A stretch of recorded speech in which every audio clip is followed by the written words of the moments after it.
went through a couple of stages with us. One time I think he wanted to leave, and he left, and then came back, and then he wanted to leave again.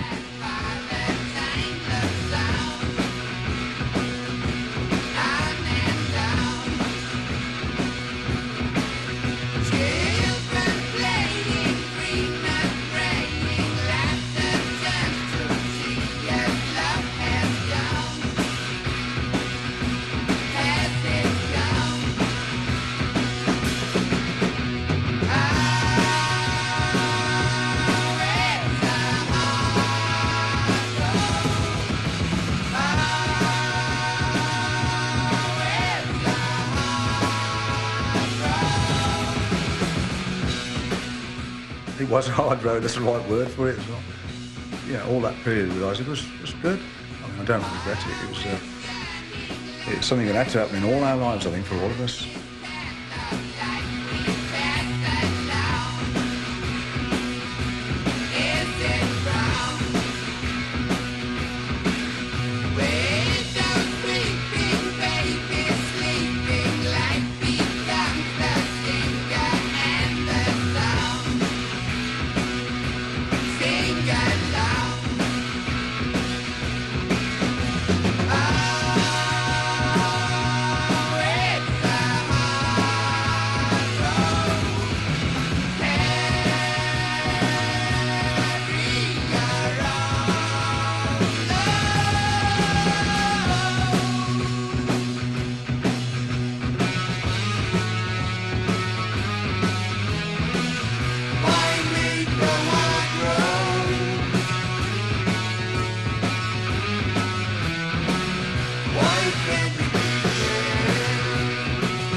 He went because he just like totally lost interest in anything that we were doing at the time, and hardly ever turned up for rehearsals. And we went over to America to start the Heaven and Hell album. They turned up about a month later, and he just wasn't into it, so we needed to get on with writing the album. And so we just came to the decision that we had to part company.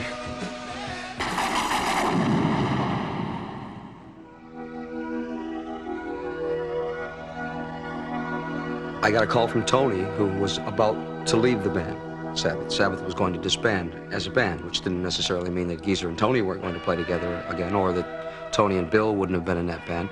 But we talked just one-on-one, and he told me what was going to happen, and I had just left the band that I was in at the time. So we talked very energetically about what we thought we were going to do and that we might like to do something together. I was invited out into the makeshift studio, and we went out, and, as musicians do, we turned up all the amplifiers and bang, and got in front of the microphone, and we wrote a song that night, which turned out to be one of the songs from the album that I subsequently did on Heaven and Hell.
Die Young, a song that was written in Miami where we were recording the Heaven and Hell LP.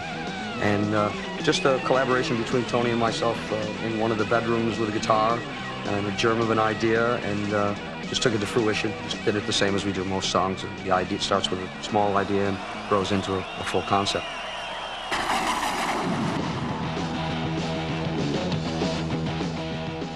Neon Nights, which was the final track that we recorded for Heaven and Hell, was done in Paris. The song began in Geezer's house when he lived just outside of Birmingham, a place called Clough's Top. And it was just, wow, we've got to write another song, lads. Oh, okay, Fast one, slow one, fast one. Okay, whew, that was good. Made that decision. Let's have a drink. Down to the pub, and we were very happy.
All sitting around in a restaurant preparing for the show the next day, which was another sold-out stadium job, 100,000 people, and the tour was going so well, and we were all really happy about everything. They brought the phone there, and I don't remember who, probably me. Yes, hello? What? No. Bill's decided to turn around. He's not going to Denver. He's going to L.A., and he's not going to come back again, and just didn't know what to do. We had to cancel that show. Well, Bill left on tour because he was having really severe alcohol and drug problems. And this one day he just said, I've got to go home. I just got real angry, and that was it. I couldn't do any more. It was resentment that took me off the road. It was booze, narcotics, and resentment that took me off the Heaven and Hell tour. You know, I loved Black Sabbath, and still do. I have very fond memories of that. I need to consider my realities too, outside of drumming in Black Sabbath. My priorities have changed much, you know, since I've gotten clean. You know, at one point I used to crave fame and success, and now I crave peace and quiet.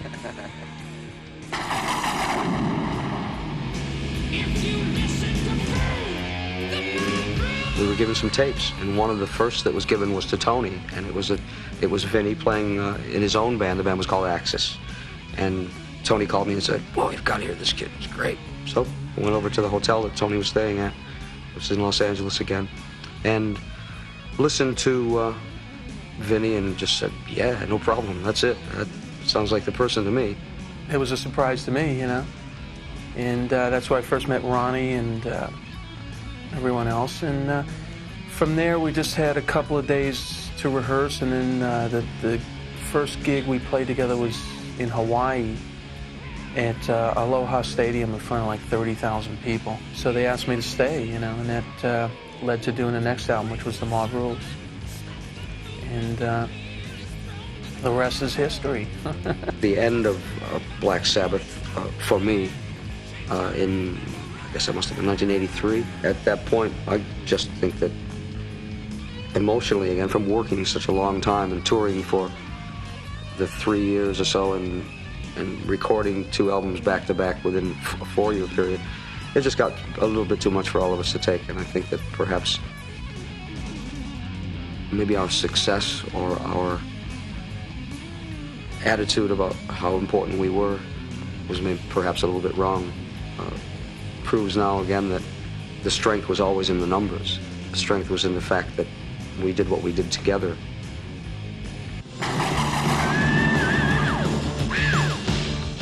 We brought Ian Gillan into the band for Born Again album, and that band really was put together on paper. We'd never rehearsed. And we were mismanaged by Don Arden at the time, so he suggested getting Ian Gillan into the band. Ian Gillan, how the bloody hell is that going to sound like?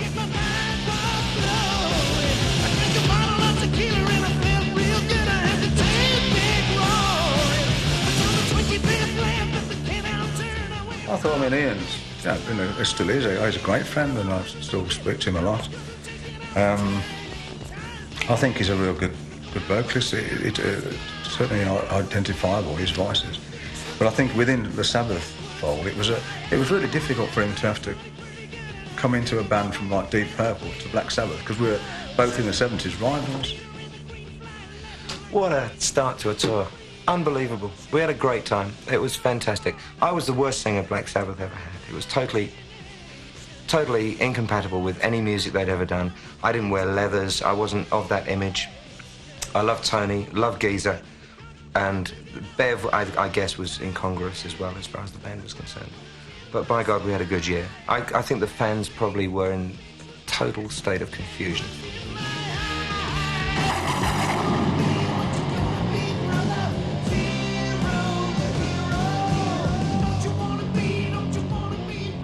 And the songs, I think, were quite good. Born Again, Zero the Hero, Disturbing the Priest, Digital Bitch, Trashed, you know, a lot of good stuff on there. I just got totally disillusioned with the whole thing, and I left sometime in 1984 after the Born Again tour, and I just had enough of it.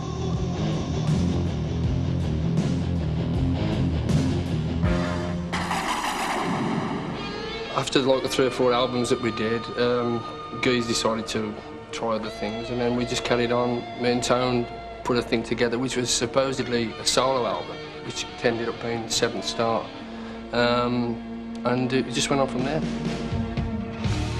Cold is the night, lonely to dawn. Cry for the light, for the love that won't come. You say that you never leave me alone. I gave you my heart, you cried for my soul. An angel won't come, this devil won't go. Something is wrong, I just can't get away.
sort of a real different thing to what we've been used to over all the years of Sabbath, you know.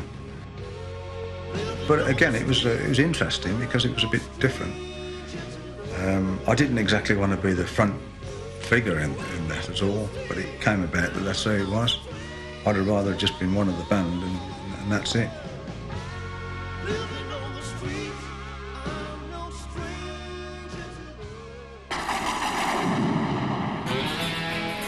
Eternal Idol followed on from that, trying to Ray Gillan come in to replace Glenn Hughes halfway through the Seven Star tour. He recorded the next album, then left. So we had to get Tony Martin in at the last sort of minute, and he did the vocals on that. The Shining was a track that was, well, a riff that was floating around for a while from when Keys and myself parted with Ian. We had that riff, we started playing around with it. And I thought it was a good riff, and I thought we should use it.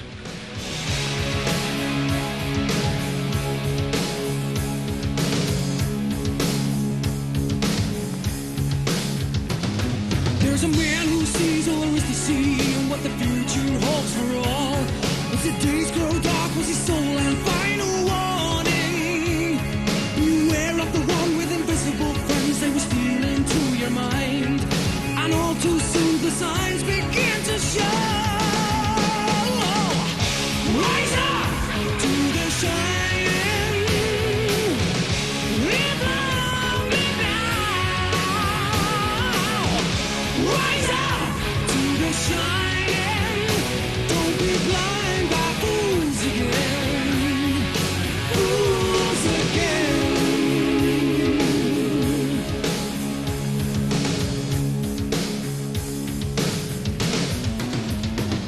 As the pages turn and the stories told, all the visions he had seen. The house on the hill with the haunted eyes that call. No one left as madness came out to play its game. If you stay too long, you'll finally go insane. Now, rise up to the shining.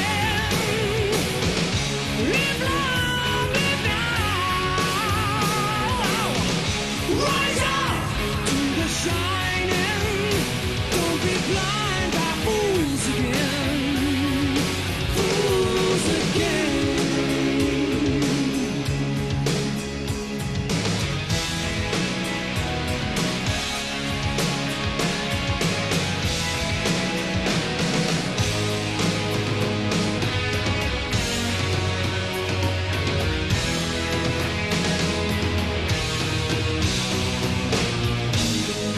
Bells will tinkle too on your way. Let the light lead your way to the golden throne. It's the only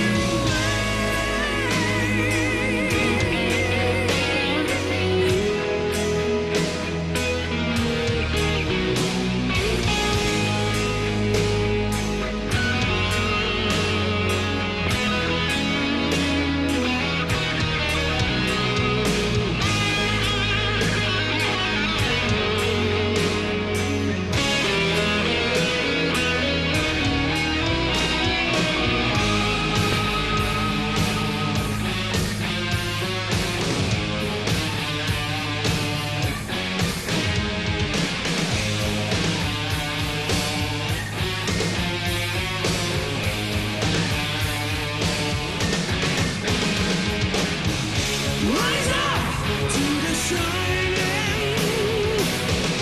Live long, live now. Rise up to the shining.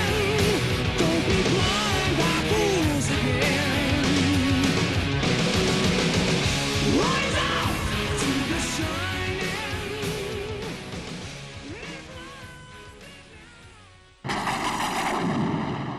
The period after all the rubbish we went through from the Eternal Idol album, I signed with a new management, Phil Banfield, who was really good, and Ernest Chapman. And they really helped me a hell of a lot and sorted a lot of problems out from the past. So we decided we need a good name band, name musicians, for credibility, build the credibility up.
Cozy's name's come up a few times actually over the years because we wanted to get together a long time ago. When Bill Ward, the original drummer, decided to go on to pastures new, and Tony asked me to phone me up and asked me if he'd like me to come along and join the band. And at that point, I was working with another band called Rainbow, and it was just a little difficult to suddenly jump ship and move on to into the Sabbath situation. So I turned it down, which was probably a very bad move on my part, because about a year after that, I left Rainbow and was stuck on my own for a while. But the offer came again in 82, 83, after the Ronnie Dio era, and then again in 1985, 86. And by this time, I'd had a couple of years working with ELP, which turned out to be bit of a disaster in the end. And decided that I really would like to get involved with Tony on a more permanent basis and get involved with Sabbath. Cozy came to my house and stayed with me for a month, and we just, you know, put bits and dabs down on tape and swapped ideas. We just pushed the thing together from there and worked on the situation from that point, and spent about 6 months trying to get the feel of the new album, which was subsequently called the Headless Cross, together. And then it all just came from there. We got the initial tracks done. We got Neil Murray, which is a bass player that I used to work with before. He came involved, and Jeff Nichols did some keyboard work on the album. So we pulled the thing together from a very shaky start, and from there we then went on to the next album and so on. And it came together quite quickly once we'd started. It just needed a little bit of a steadying action, which I'm pleased to say I got involved with from that point.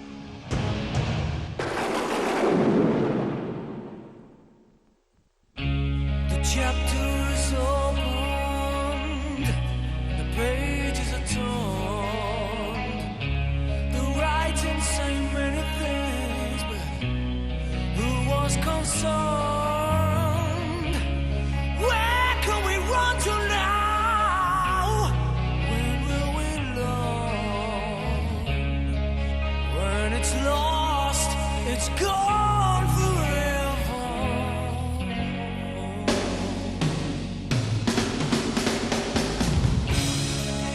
For years they told me what I should do, down to the places I go and who I should talk to. But they don't matter no more since I found out the truth. It feels good to me.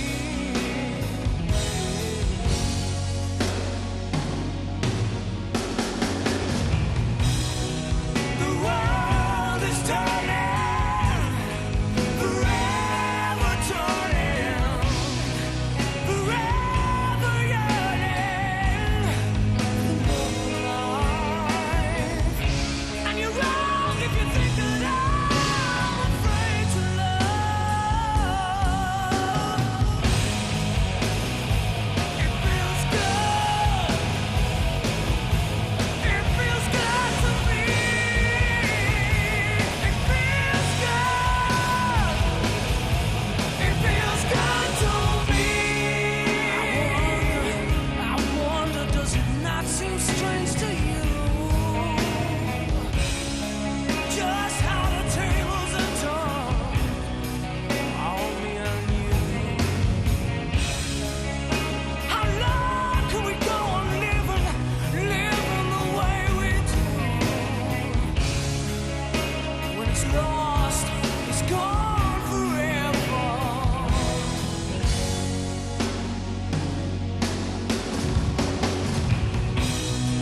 The world is turning, forever turning, forever yearning for another life.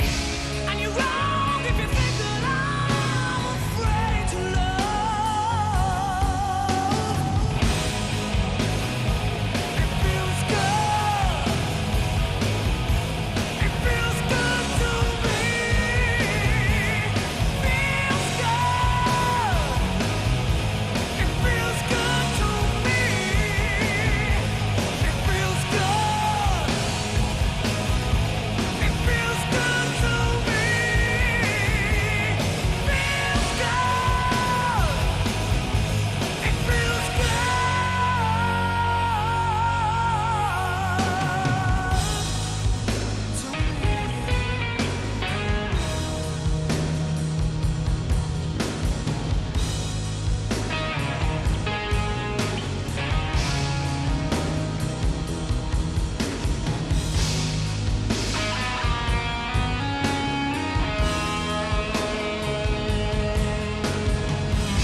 many people, when they think of Sabbath, have got a definitive idea in their head what Sabbath means to them.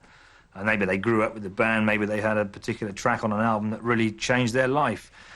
Again, when you've got a band that goes back so far, there's going to be so many different parts of the music that are going to affect you in some way. And again, at the end of the day, you have to have the ultimate goal, which is what Sabbath is all about. And that's really what we're trying to do to continue the story. Where the story will end, my guess is as good as anybody else's. This all began in Minneapolis, Minnesota. I was doing a show there with my own band, with a band called Dio. And Geezer came to the show, and I told him he couldn't come to the show unless he brought his bass, because he had to play. So he said, okay. So he brought his bass, which got lost on the airplane, of course. So he had to borrow another one, but he did play. And just from that beginning, I mean, it was wonderful. It was like we played together forever when we hadn't really played in 10 years or 11 years together. And nothing really had changed. And then, of course, the most important part came. We went back to the dressing room and hoisted a few. And that ended up being, hey, let's get back together again. This is great. You know the way those things go.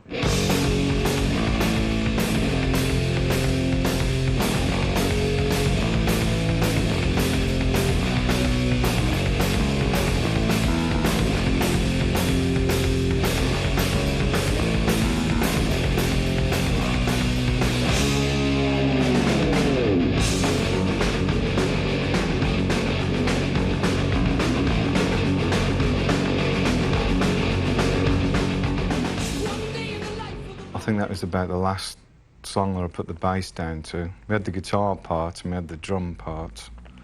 And I just couldn't think of what bass to come up with. And then the day before Ronnie put the vocals down, I just went in and just whizzed away on the bass, and it worked. And Ronnie went in the next day and finished it off with the vocals and lyrics and stuff. He guarantees you instant glory. Get your money on the line. Gotta send me a plastic Jesus. There's a check in the mail today. That's what I need somebody to know. It's taken a while to put it together with all the, you know, the ups and downs we've had. You know, getting back together again as a team, you know, to work as a team when we've all had our own individual bands, really. I mean, Ronnie had his own, Geezer went off with Ozzy. You know, we had to come back together and be a unit again. It was like we never left. It was really weird, you know, meeting everybody again after 10 years. It was really smooth, and it was like good friends again, you know. So actually everyone's kind of matured a little bit more now, and things are real smooth. TV crime, TV crime.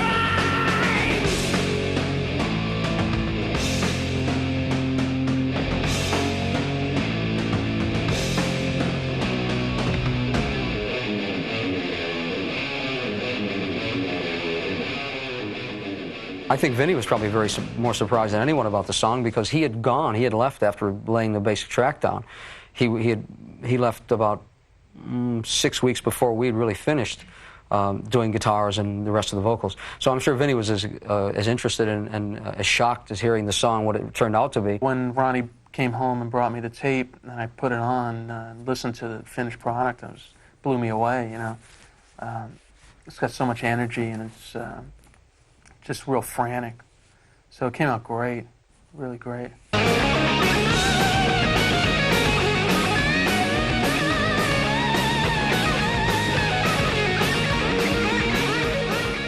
Finally finished it all up, and we didn't know what to call it, so I made a list of about 20 different names. And we wanted, rather than pick one song to have the title of the album, we wanted one title to sum the whole album up.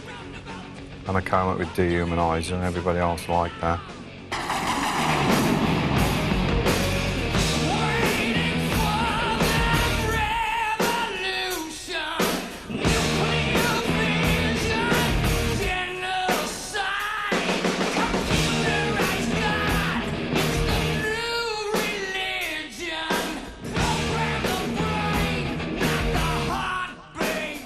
I like the song very much. I think Computer got it. I mean, it's such a different song from what it used to be called. it wasn't as hectic as it is now. It's very forceful now. It's very aggressive, and it wasn't aggressive before. And that again was a reason why we needed a lot of time to listen to what we had done and then rethink it. Say, oh no, it's not quite right. Let's change it. So it was changed completely. I mean, totally, lyrically, melodically, from what it was in its inception.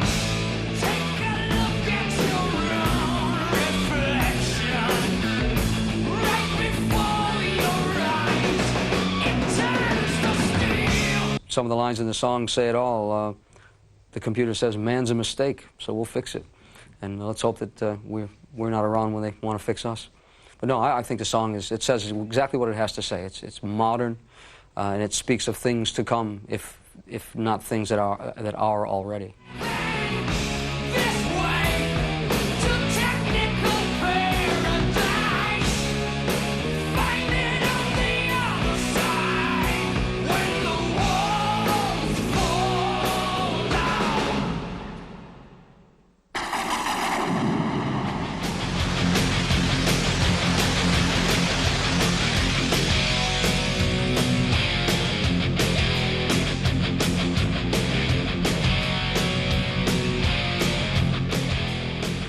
It's all finished now, Dehumanizer. Probably be out by the time this video is. And we'll be out backing it up on tour throughout the world.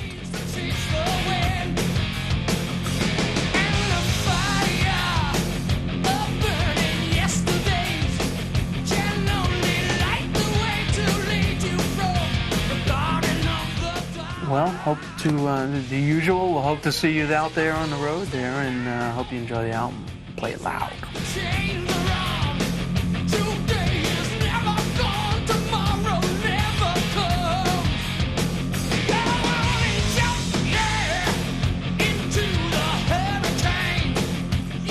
It's going to be a wonderful year for us to be able just to play again under the confines of these people in this band who are just so phenomenally good. It certainly made my life very easy as a singer.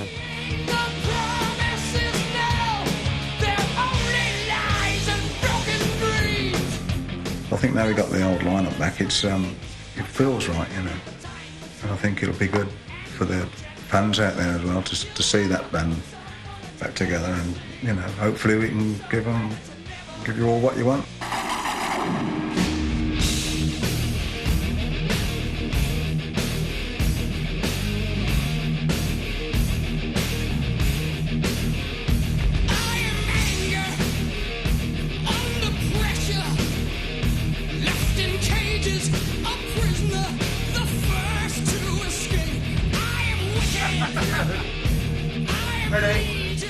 We are on the road with the Dehumanizer tour.